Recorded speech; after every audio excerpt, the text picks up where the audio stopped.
8 de la mañana, 50 minutos, 20 grados la temperatura de esta mañana nublada, inestable aquí en la capital. Les decíamos antes de ir a la pausa que, bueno, queremos comprender un poco mejor este conflicto Rusia-Ucrania, la participación de otros países en él y también las implicancias que esto tiene en la política internacional que llega hasta países como Uruguay, ¿no? Tan distantes pero también conectados a nivel internacional. De todo esto vamos a hablar con Susana Mangana, la analista internacional, profesora, a quien le damos los buenos días, la bienvenida. Susana, ¿cómo estás? ¿Qué tal? Muy buenos días, Lorena. Magda, un gusto reencontrarme con vosotras, luciendo ese look tan veraniego. Yo estoy aquí en el País Vasco, todavía bastante frío, todavía estamos en el invierno, si bien no ha sido de los más crudos. Bueno, acá nada que ver, ¿no? Con calorcito a pesar de que hoy está nublado. Susana, me gustaría ver, además, creo que puedes aportar una perspectiva bien interesante desde Europa, además, sobre las claves para que desde Uruguay podamos entender un poco de qué viene este conflicto Rusia-Ucrania, que no es nuevo y que lleva mucho tiempo, ¿no? Problemas internos de Ucrania, pero también el relacionamiento con Rusia. Claro, como tú dices, no es nuevo y eso es importante recordarlo, porque por lo general los medios debemos y tenemos que ocuparnos de este tipo de conflictos cuando ya las alarmas a nivel internacional han saltado y cuando la gente empieza a comprender que de verdad puede haber no solo una escalada de tensiones como ha habido en el último mes, digamos, sino que realmente puede haber un peligro cierto de invasión rusa a Ucrania y después una retaliación por parte de digamos, un conglomerado de fuerzas o una alianza de potencias occidentales que sienten la necesidad de mostrar músculo, sobre todo por ahora diplomático, pero también, por qué no decirlo, militar, frente a un presidente como Putin de Rusia que quiere devolver grandeza, y ya lo ha conseguido, militar para Rusia, pero que además no está dispuesto a que Ucrania y otros países, como por ejemplo Bielorrusia, ingresen al espacio de la OTAN, que ingresen como países de pleno derecho, miembros de pleno derecho a esa organización del Atlántico Norte, con la cual él tiene sus serias diferencias, porque entiende que es una forma de que Estados Unidos y sus aliados occidentales penetren en territorio que otrora o que antaño pertenecían, Lorena y Magdalena, a la esfera moscovita. Así que hay que entender las raíces de esta tensión siempre latente entre Ucrania y Rusia, porque ya nos remonta en los tiempos, digamos, más cercanos al 2014, cuando ya se produjo la anexión de la península de Crimea por parte de Rusia y la penetración en la región esteña de Ucrania de lo que llamamos el Donbass, donde son rusófilos, pero además de hablar el ruso y compartir lazos culturales e históricos y una identidad muy cercana a la rusa, también hay presencia militar de militantes prorrusos y sobre todo de milicias armadas, que son las que se enfrentan luego. En las últimas 24 horas hemos sabido de enfrentamientos entre las fuerzas regulares de Ucrania y aquellos que son prorrusos en la zona de Ucrania que llamamos la región del Donbass. Este sería el resumen del aquí y ahora de cómo está esta tensión entre Ucrania y Rusia, queridas amigas. Es importante reclamar, perdón, que Ucrania tiene conflictos internos, ¿no? Entre la población justamente con quienes son más pro-occidente y con quienes se vinculan más con Rusia, ¿no? Y eso ha tenido enfrentamientos armados de hace muchos años. Exactamente. Lo que pasa es que hay que comprender que Ucrania es un país muy grande, está al oeste de Rusia y evidentemente desde la descomposición y fragmentación de lo que fue la Unión Soviética, estos países que hoy llamamos estados independientes, soberanos, como puede ser Kazajstán en Asia Central, como puede ser Bielorrusia, como puede ser la propia Ucrania o Georgia, por ejemplo, pertenecieron a esa esfera de influencia rusa o moscovita. Lo que hay que entender el poder del Kremlin en ese sentido. ¿Y qué ocurre? Con un presidente como es Putin, un presidente que realmente quiere tener un papel como hegemón en la región, no necesita, porque no son parte de sus intereses geopolíticos, no necesita que estos países realmente a los que considera no ya aliados, sino países que son útiles y peones geopolíticos y geoestratégicos para los intereses rusos, no los necesita del lado de Europa, pero sobre todo de Estados Unidos. Por eso, cuando hablamos de esta tensión entre Rusia y Ucrania, rápidamente obviamente tenemos que hablar también del despliegue de tropas no solo soviéticas o vamos a decir rusas, en este caso ya no procede el calificativo soviético, pero sí con la mentalidad soviética o de esa época al menos, sí un despliegue también de soldados norteamericanos. Con lo cual es verdad que en Ucrania hay personas que quieren acercarse a la Unión Europea, que perciben que tienen una identidad propia y que deben defender su soberanía, como quiere hacerlo el presidente ucraniano Zelensky, pero por otro lado tenemos a población rusófila y un tanto nostálgica que entiende que se vivía mejor en época soviética. Por eso digo, lo de la identidad soviética todavía está calando muy fuerte en estos países, y de ahí también la simbiosis, la alianza que hay entre un presidente como Lukashenko de Bielorrusia con el presidente Vladimir Putin de Rusia. Susana, lo mencionaste varias veces y me parece que es importante también conocer estratégicamente la posición geopolítica que tiene Ucrania en los intereses de Rusia, ¿no? Para comprender, ir un poco más allá, porque hablamos del inicio del conflicto, pero es importante saber qué papel cumple Ucrania en ese mapa.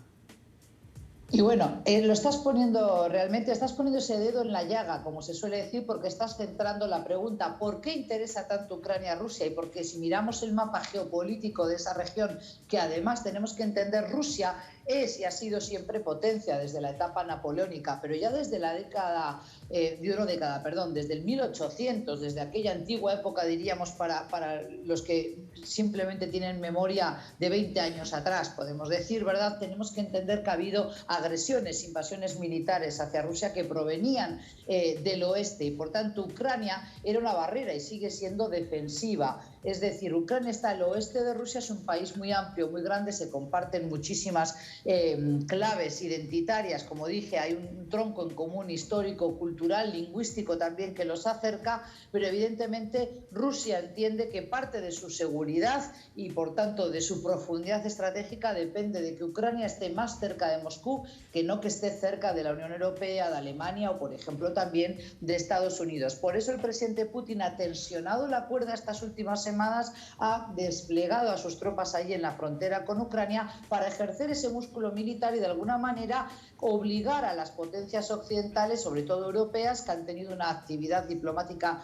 frenética, diría yo, para evitar la deflagración, para evitar el combate abierto, porque realmente lo que quiere conseguir es el compromiso, sobre todo de la Unión Europea, pero también de la OTAN, de que Ucrania no será admitido, de que realmente van a restar entidad a la pretensión ucraniana de ingresar a OTAN, porque esto es parte de los acuerdos de esa Guerra Fría que, como sabemos, entre Estados Unidos y la Unión Soviética permaneció durante mucho tiempo latente y que hoy vemos que se ha vuelto de alguna manera a activar la alarma a nivel internacional porque pareciéramos abandonar esa etapa de Guerra Fría. Pero hay que entender los intereses de Rusia y justamente Rusia no quiere botas ni estadounidenses ni de la OTAN, de ese conglomerado de países que integran la OTAN, cerca de los territorios que entiende que son cautivos a los propios intereses y que son cautivos también a el futuro que está diseñando Putin para Rusia y para su región.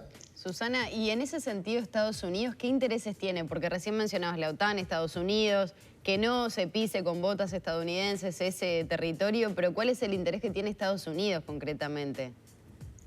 Bueno, siempre hablamos de la doctrina Monroe, ¿verdad?, de Estados Unidos, hablamos del destino manifiesto, sabemos que Estados Unidos, no importa si tiene un gobierno, Lorena, demócrata o republicano, siempre ha defendido esa máxima de que allí donde hay intereses estadounidenses, Estados Unidos va a intervenir también militarmente, incluso recurriendo a la fuerza. Lo hemos visto en el caso de Afganistán, lo hemos visto también en el sudeste asiático, podemos pensar, pero también lo hemos visto en el caso de Irak. No tendría que ser diferente ahora con Ucrania, porque entiende que está del lado de los países europeos que integran la OTAN, como el Reino Unido, por ejemplo, podemos pensar en la propia Alemania, si bien hay diferencias en sus reacciones, ¿verdad?, y en cómo quieren dirimir esta tensión con Rusia y con Ucrania, pero claramente Estados Unidos quiere también demostrarle al señor Putin que va en serio y que realmente si sigue amenazando no ya solo la seguridad de Ucrania, sino también de los países bálticos. No debemos olvidar que Estonia, Letonia o la propia Lituania, así como también Bulgaria en Europa del Este, se sienten todavía muy amenazados por esas pretensiones militares y por ese irredentismo que exhibe un presidente Putin que quiere justamente ser un actor global de peso. Lo ha conseguido, evidentemente, gracias también al apoyo de otras naciones que todavía no hemos mencionado en este conflicto, como es la propia China, que por lo general en el Consejo de Seguridad de Naciones Unidas, donde ha estado muy recientemente Uruguay presente, con un asiento no permanente, votan al unísono con los rusos. Claro, justamente te quería preguntar eso, ¿no? Hay un jugador que no estábamos mencionando, que es China, ¿no? Y que recordemos que hace algunos meses atrás veníamos hablando de una nueva polarización mundial que era no tanto Estados Unidos-Rusia, sino Estados Unidos-China. ¿Qué rol está jugando China entonces en esta coyuntura? Bueno, hasta donde sabemos, y nada nos hace cambiar de posición al respecto, China no tiene ningún interés de ejercer ese rol militar, no quiere intervenir en conflictos militares al estilo de los que ya he mencionado. Tenemos varios abiertos, está el de Yemen, está el de Siria. Tiene peso a nivel internacional, a nivel global, como para poder ejercer un mayor rol, un mayor, digamos, equilibrio, por supuesto que sí, pero apuesta a ese relacionamiento por la vía de las relaciones, sobre todo económico-comerciales. En ese sentido, creo que Biden va a tener que destinar más presupuesto de lo que pensaba para poder ocuparse de la amenaza de Rusia hacia países también cercanos, sobre todo a sus aliados transatlánticos europeos, viendo cómo está actuando el presidente Putin, porque él lo que hubiera querido es continuar con ese presupuesto destinado para la actuación, para la política exterior de contención de China por parte de la Casa Blanca. Ahora vemos que eso no va a ser así, veremos qué pasa en las próximas semanas. Todo hace sospechar que esta tensión se va a ir remitiendo, se va a ir levantando, por tanto, un poquito la presión sobre la frontera Ucrania-Rusia, porque ya Putin ha dicho que en 2 o 3 semanas empezaría a retirar parte de las tropas allí desplegadas. Exacto, y eso era otra cosa que te queríamos preguntar. Voceros del Departamento de Estado, sí. Es justamente este anuncio de retiro de tropas de Rusia, si efectivamente tiene que ver, bueno, con un aporte a la negociación a través de vías diplomáticas, o es la calma que antecede la tormenta, ¿no?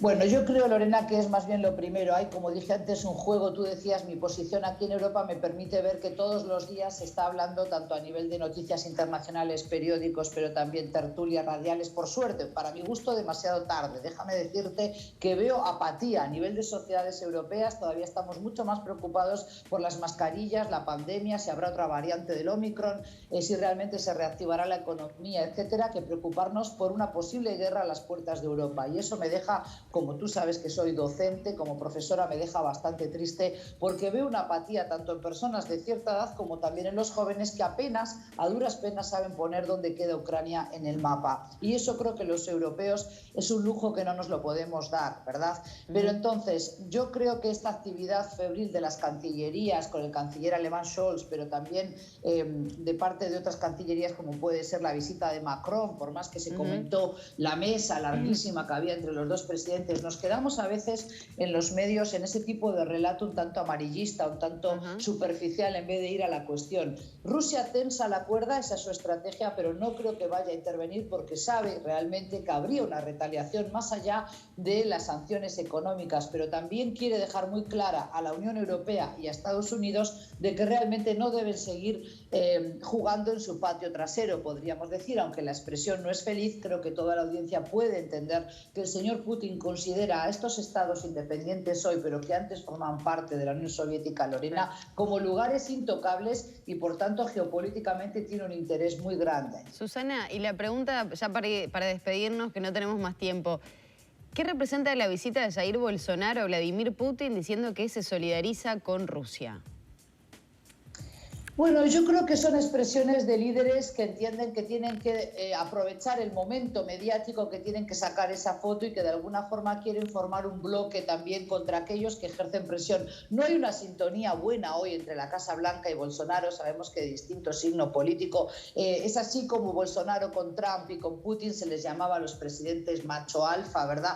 Diciendo que eran presidentes que apostaban duro, que jugaban duro en la cancha. Yo creo que es más bien buscar esa sintonía con Rusia, toda vez vez que percibe que no hay una buena empatía con la Casa Blanca y, por cierto, también con otras potencias liberales occidentales, que como dije antes, Francia u otras en la Unión Europea. Con lo cual yo creo que simplemente es querer ganar un poquito de momento mediático por parte de un presidente que está también en horas muy bajas, como es Bolsonaro. Susana, muchas gracias por estos minutos, por hacer la conexión interatlántica, transatlántica. Te agradecemos muchísimo y un abrazo. Por favor, a vosotros por darle un espacio que ya me gustaría a mí que algunas televisiones aquí también se lo dieran. Vuelvo a insistir, desde Europa y como europea percibo con mucha desazón que hay falta de interés en los jóvenes y esto también es parte de la pregunta que nos debemos hacer. En el siglo XXI, Lorena, Magdalena, ¿cómo es posible que estemos hablando de una guerra abierta cuando estamos soñando con poder habitar el espacio abierto, Marte? Me parece que es increíble y es imperdonable. Muchas gracias. Muchas gracias, Susana, la profesora Susana Mangana, analista internacional desde España, justamente para echar un poco de luz y poder comprender un poco más sobre este conflicto Rusia-Ucrania. Son las 9 de la mañana, 5 minutos, actualizamos la información.